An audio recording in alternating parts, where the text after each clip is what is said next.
Assalamualaikum warahmatullahi wabarakatuh. Bismillahirrahmanirrahim. Alhamdulillahirrabbilalamin. Wa bihi nasta'in wa ala umuri dunya waddin. Wassalatu wassalamu ala asrafil anbiya'i wal mursalin wa ala alihi washabihi ajmain, amma ba'du. Di sini saya akan mempresentasikan makalah kami yang berjudul Hukum Pernikahan yang dibuat oleh Arif Muzaki, Hafiz Nazirkin, dan Elvira Damayanti. Pengertian perkawinan. Dalam bahasa Indonesia, perkawinan berasal dari kawin, yang artinya membentuk keluarga dengan lawan jenis, melakukan hubungan kelamin atau bersetubuh. Perkawinan disebut juga pernikahan, berasal dari kata nikah yang menurut bahasa artinya mengumpulkan, saling memasukkan dan digunakan untuk arti bersetubuh atau wad'i. Kata nikah sendiri dipergunakan untuk arti persetubuhan. Dalam pasal 1 Undang-Undang Nomor 1 Tahun 1947 tahun 1974 mengatakan perkawinan adalah suatu ikatan lahir dan batin antara seorang pria dengan seorang perempuan sebagai suami istri dengan tujuan membentuk keluarga yang bahagia dan kekal berdasarkan ketuhanan yang Maha Esa.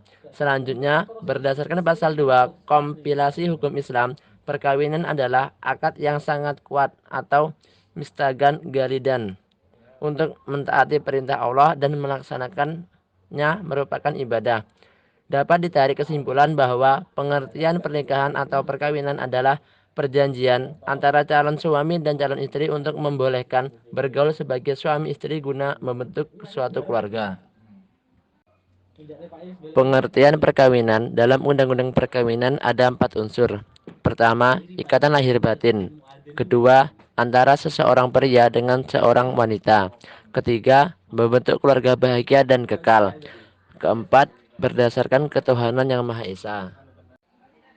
Suatu perkawinan baru dapat dikatakan sebagai perbuatan hukum apabila dilakukan menurut ketentuan hukum yang berlaku secara positif, sebagaimana yang diatur dalam Undang-Undang Nomor 1 Tahun 1974 tentang perkawinan dan PP Nomor 9 Tahun 1975 tentang pelaksanaan Undang-Undang Nomor 1 tentang perkawinan, sehingga perkawinan ini akan mempunyai akibat hukum, yaitu akibat yang mempunyai hak mendapatkan pengakuan dan perlindungan hukum.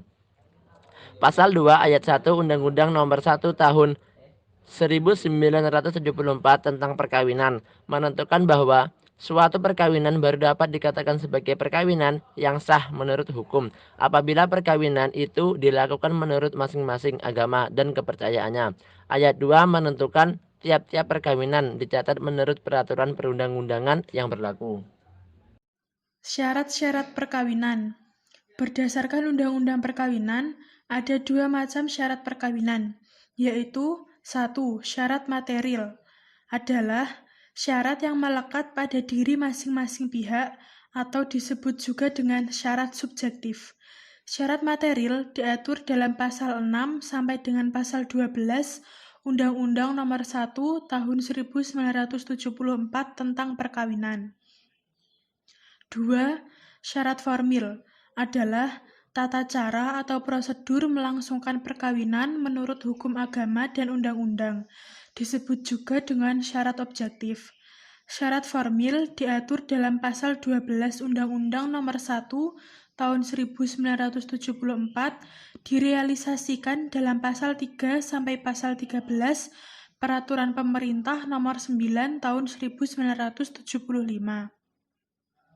Selain syarat material dan formil, dalam perkawinan juga terdapat syarat lain yang juga berdasarkan hukum yang berlaku. Di antaranya, 1. Syarat sah perkawinan menurut Undang-Undang Nomor 1 Tahun 1974 tentang perkawinan diatur dalam pasal 2 yang berbunyi, perkawinan adalah sah apabila dilakukan menurut hukum masing-masing agama dan kepercayaannya itu, dan tiap-tiap perkawinan dicatat menurut peraturan perundang-undangan. 2. Syarat sah pernikahan menurut hukum Islam mencakup 1. Syarat calon suami, 2. Syarat calon istri, 3. Syarat wali, 4. Syarat saksi, 5. Syarat ijab, dan 6. Syarat qabul. Pencegahan perkawinan. Pencegahan atau sweeting adalah suatu usaha yang digunakan untuk menghindari terjadinya perkawinan yang bertentangan dengan ketentuan undang-undang sebagaimana diatur dalam pasal 13 sampai pasal 21 Undang-Undang Nomor 1 Tahun 1974 tentang Perkawinan atau UU Perkawinan. Suatu perkawinan dapat dicegah apabila ada pihak yang tidak memenuhi syarat-syarat untuk melangsungkan perkawinan. Adapun pihak-pihak yang dapat mencegah perkawinan adalah para keluarga dalam garis keturunan lurus ke atas dan ke bawah, saudara, wali nikah, dan wali pengampu dari salah seorang calon mempelai. Pembatalan perkawinan. Adapun yang dimaksudkan adalah suatu tindakan pengadilan yang berupa putusan yang menyatakan perkawinan yang dilakukan itu dinyatakan tidak sah atau no legal force or declared void, sehingga perkawinan tersebut dianggap tidak pernah ada atau never existed. Alasan-alasan pembatalan perkawinan dalam Undang-Undang Nomor 1 Tahun 1974 secara limitatif diatur dalam pasal 22 sampai 28 dan pasal 37 dan 38 Peraturan Pemerintah Nomor 9 Tahun 1975 tentang pelaksanaan Undang-Undang Nomor 1 Tahun 1974. Selanjutnya, tata cara atau prosedur pengajuan pembatalan perkawinan diatur dalam pasal 38 Peraturan Pemerintah Nomor 9 Tahun 1975 yang menentukan tata cara pengajuan permohonan pembatalan perkawinan dilakukan sesuai dengan tata cara pengajuan perceraian terdapat dalam ayat 2. Kemudian, hal-hal yang berhubungan dengan panggilan, pemeriksaan pembatalan perkawinan, dan putusan pengadilan dilakukan sesuai dengan tata cara tersebut dalam pasal 20 sampai dengan pasal 36 Peraturan Pemerintah terdapat dalam ayat 3. Adapun yang dapat mengajukan pembatalan perkawinan diatur dalam pasal 23 Undang-Undang Nomor 1 Tahun 1974 yang telah menegaskan ada 4 pihak, yakni pertama, para keluarga dalam garis keturunan lurus ke atas dari suami atau istri. Kedua, suami atau istri. Ketiga, pejabat yang berwenang hanya selama perkawinan belum diputuskan. Dan yang keempat, pejabat yang ditunjuk dan setiap orang yang mempunyai kepentingan hukum secara langsung terhadap perkawinan tersebut, tetapi hanya setelah perkawinan ini putus. Untuk poin yang terakhir, pengaturan harta bawaan dan harta bersama dalam perkawinan. Dalam KUH Perdata, semua harta suami dan istri menjadi harta bersama. Dalam Undang-Undang Perkawinan, yang menjadi harta bersama adalah harta benda yang diperoleh selama perkawinan, sedangkan harta yang diperoleh sebelum perkawinan menjadi harta bawaan dari masing-masing suami dan istri.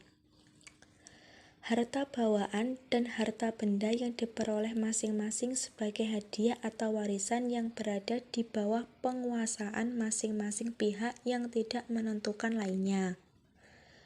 Oleh karena itu, jika investasi atau harta diperoleh dalam perkawinan, maka menjadi harta bersama yang harus dibagi antara suami dan istri jika terjadi perceraian.